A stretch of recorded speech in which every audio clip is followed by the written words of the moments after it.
الحمد لله رب العالمين والصلاة والسلام على رسوله الكريم نبينا محمد وعلى آله وصحبه أجمعين। আজকের এই ঐতিহাসিক জাতীয় সমাবেশের মধ্যমণি, আজকের এই সমাবেশের সম্মানিত সভাপতি, মানবিক বাংলাদেশের স্বপ্নদ্রষ্টা আমিরে জামাত ডক্টর শফিকুর রহমান সহ মঞ্চে উপবিষ্ট জাতীয় নেতৃবৃন্দ, সারা দেশ থেকে আগত লাখো ছাত্র জনতা, আসসালামু আলাইকুম ওয়া রাহমাতুল্লাহি ওয়া বারাকাতুহু। আমার বক্তব্যের শুরুতে শুকরিয়া আদায় করছি সেই মহান রব্বুল আলামিনের, যার অশেষ মেহেরবানিতে আজকে এরকম একটি মুক্ত পরিবেশে আমরা এখানে সমবেত হতে পেরেছি। আলহামদুলিল্লাহ। একটি বছর আগে আমরা কল্পনাও করতে পারিনি ফ্যাসিবাদের জাতাকলে নিষ্পিষ্ট এই বাংলার মাটিতে আমরা এরকম একটি সমাবেশ করতে পারব। সেই সাথে আমি শ্রদ্ধা ভরে স্মরণ করছি জুলাই বিপ্লবের সেই শহীদবৃন্দ, সেই লাখো ছাত্র জনতাকে, যারা তাদের বুকের তাজা রক্ত ঢেলে আমাদেরকে এই স্বাধীনতার স্বাদ এনে দিয়েছে। একই সাথে আমি শ্রদ্ধা ভরে স্মরণ করছি জাতির সেই সমস্ত সূর্য সন্তানদেরকে, যাদেরকে ভারতীয় আধিপত্যবাদী শক্তি এবং এই ফ্যাসিবাদী শক্তি, ফ্যাসিবাদী আওয়ামী শক্তি, তাদের ভারতীয় আধিপত্যবাদ এবং ফ্যাসিবাদকে চিরস্থায়ী করার জন্য পথের কাঁটা মনে করে শতাব্দীর জঘন্যতম নাটক সাজিয়ে মিথ্যাচারের মাধ্যমে ফাঁসিতে ঝুলিয়ে হত্যা করেছে। শহীদ অধ্যাপক গোলাম আজম, আমার শহীদ পিতা মৌলানা মতিউর রহমান নিজামী, শহীদ আল্লামা দেলোয়ার হোসেন সাইদি, শহীদ আলী হাসান মোহাম্মদ মুজাহিদ, শহীদ কামারুজ্জামান, শহীদ আব্দুল কাদের মোল্লা, শহীদ সেই চট্টগ্রামের বীর পুরুষ শহীদ সালাউদ্দিন কাদের চৌধুরী সহ যাদেরকে হত্যা করা হয়েছে, কারাগারে নির্যাতন করে আরো হত্যা করা হয়েছে, শাইখুল হাদিস এ মৌলানা একেএম ইউসুফ, মৌলানা আব্দুস সোবহান সহ অনেককে, সেই ফ্যাসিবাদী শক্তি, সেই ভারতীয় আধিপত্যবাদী শক্তি, তারা মনে করেছিল এদেরকে হত্যা করে, এদেরকে শতাব্দীর জঘন্যতম মিথ্যাচারের মাধ্যমে নাটক সাজিয়ে হত্যা করে তারা তাদের ফ্যাসিবাদকে দীর্ঘস্থায়ী করবে। ওয়া মাকারু ওয়া মাকারাল্লাহ ওয়াল্লাহু খায়রুল মাকিরিন। তারাও ষড়যন্ত্র করেছিল, আল্লাহও পরিকল্পনা করেছেন।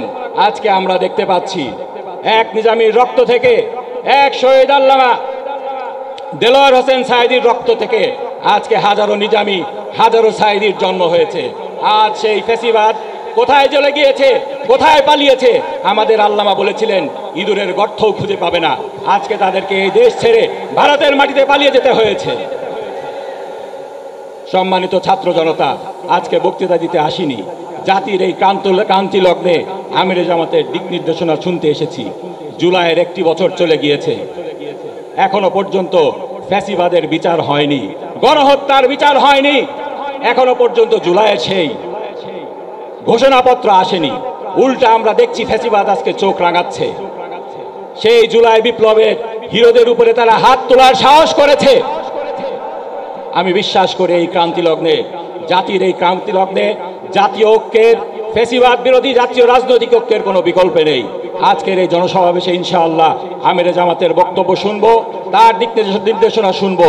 ইনশাআল্লাহ এই বক্তব্য, এই দিক নির্দেশনা আমাদের ভবিষ্যৎ বাংলাদেশের, ফ্যাসিবাদ মুক্ত বাংলাদেশের দেশ গড়ার ক্ষেত্রে একটি মাইল ফলক হিসেবে থাকবে।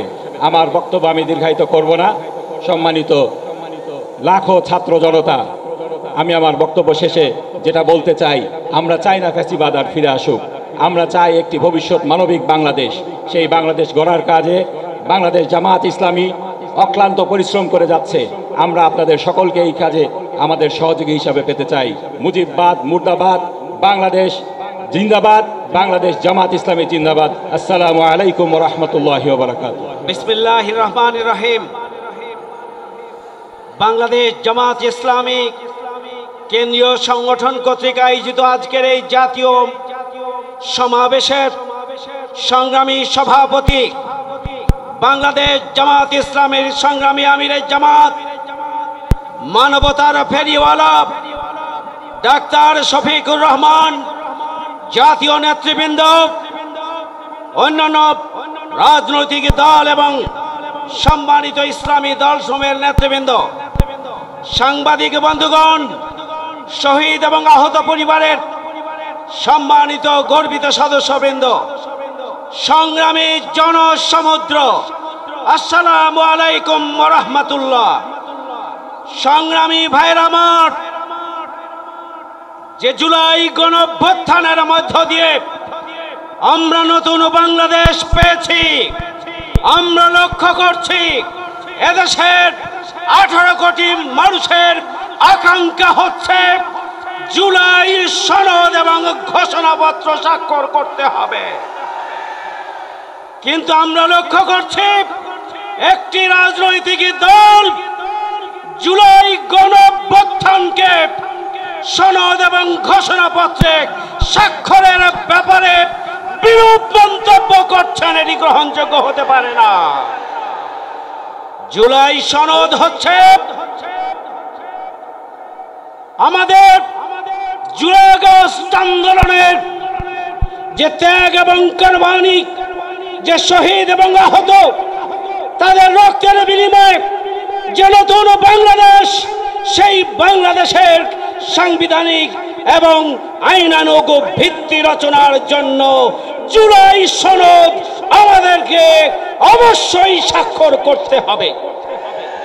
জুলাই সনদে বাংলাদেশ এই রাষ্ট্র প্রতিষ্ঠার ভিত্তি হিসাবে 47 থেকে 71 এবং পরবর্তীতে বিভিন্ন গণতান্ত্রিক আন্দোলনের ধারাবাহিকতায় জুলাই গণঅভ্যুত্থানের যে ঐতিহাসিক আন্দোলন, যে ফ্যাসিবাদী আন্দোলন, সেটাকে সাংবিধানিক এবং আইনগত ভিত্তি দিতে হবে।